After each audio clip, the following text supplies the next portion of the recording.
You mean you have, like, a childhood complex? All right. The truth is that a friend once told me that women go crazy over guys with a big signature. Awesome blanket there, dude. Thank you. It was given to me by my dear old colorblind Aunt Hattie. Well, I gotta go, dude.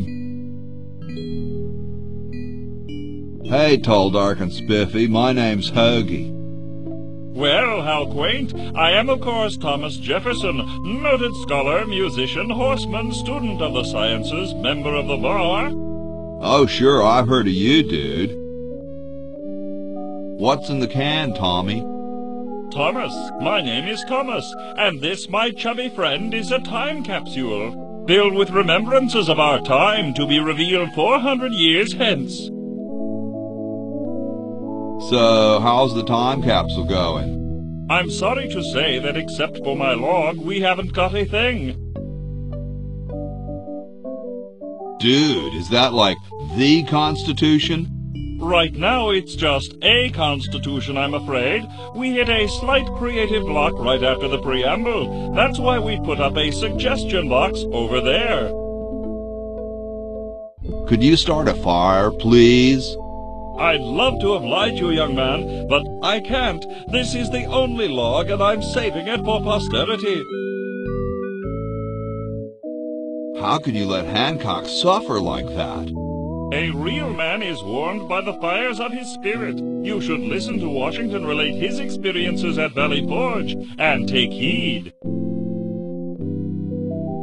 Has anyone ever told you you're a very snappy dresser?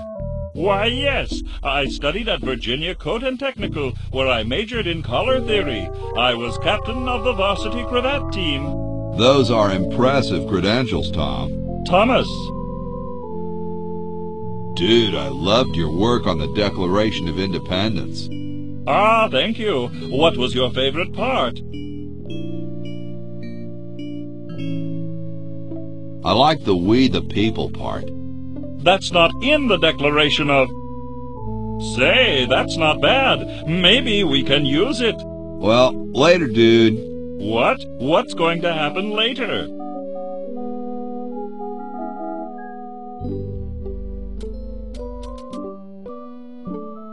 Hey, keep your hands off that. Excuse me. Yes? What are you looking at out there? The future of our nation. Those outhouses? No. I was just admiring my reflection in the window. Striking, aren't I? Whoa, you're like George Washington. Very much like him, according to my wife, Mrs. Washington.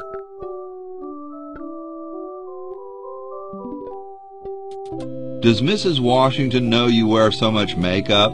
One must wear makeup when one receives the phenomenal amount of media attention that I do. It's quite likely that I'll be president soon, you know. Do you think I should be the ecology president or the education president?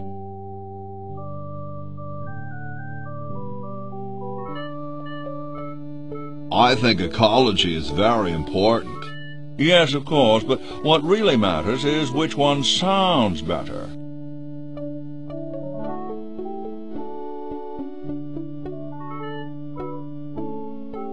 Do you really have wooden teeth?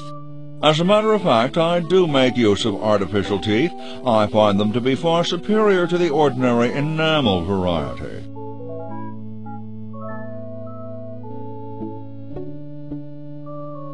Don't you have a problem with splinters? I've been to war, boy. No one who's heard the thunder of musket fire, smelled the sulphur from a cannon blast, and felt the fear in the hearts of his comrades is going to be bothered by a little thing like, "Oh, blast it." Well, what about termites? Hardly.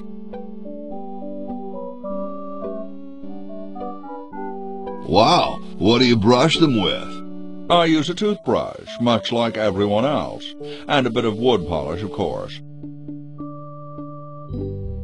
Doesn't that taste awful? Not if you take them out first. Where could I get some of those? They're rather expensive. Mine were custom made for me by my good friend Paul Revere.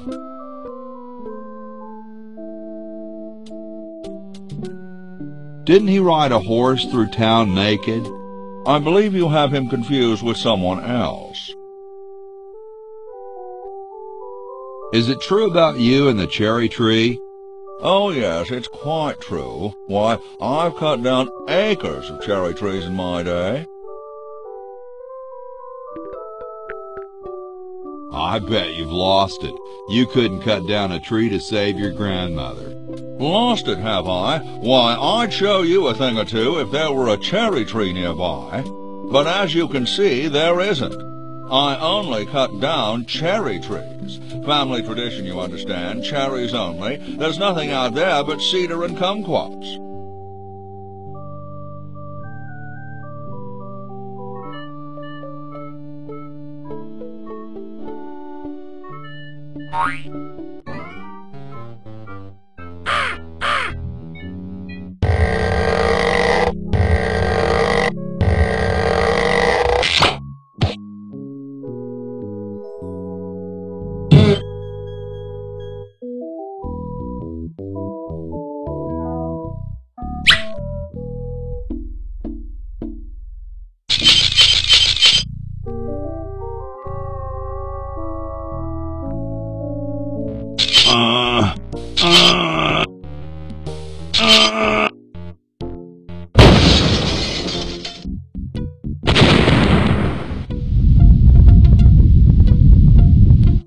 Sounds like the cat's caught a moose up there.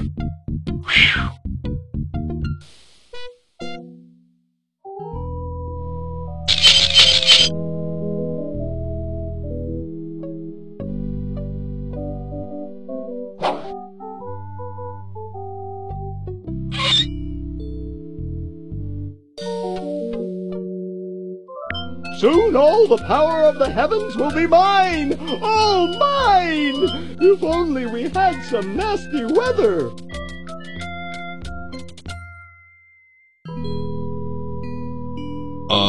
Hi, horsey. Oh, hi yourself. Wow, you can talk. Wow, so can you. What a coincidence. Nice teeth. Thanks. I paid quite a bit for them.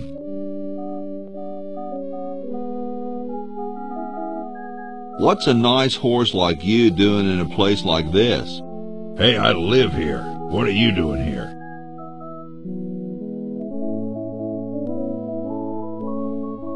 I'm trying to get back to the future and save the world. The future, huh? And I thought that Franklin guy was off his nut. I didn't think horses could talk. Maybe they just never had anything to say to you. Ever think of that? You mean horses have been snubbing me my whole life? Well, if you want to put it that way.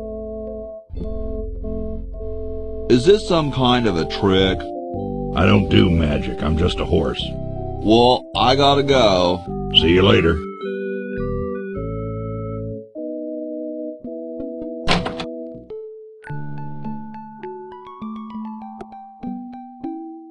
Question is, which one's stuffed and which one's the real McCoy? I assure you that we are both real, but we are neither one of us McCoys. We are Edisons, Ned and Jed. Who's who? Does it really matter?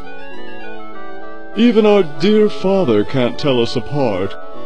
He only knows that one of us is left-handed while the other is right, but that neither of us are following in his tiny scientific footsteps. Hold still, Jed. So, I'm almost too frightened to ask, are you the marble delivery man? Or the model? I'm the model. Should I take my clothes off now? No. No, you most definitely should not. We couldn't get your body shape right anyway, unless we cemented two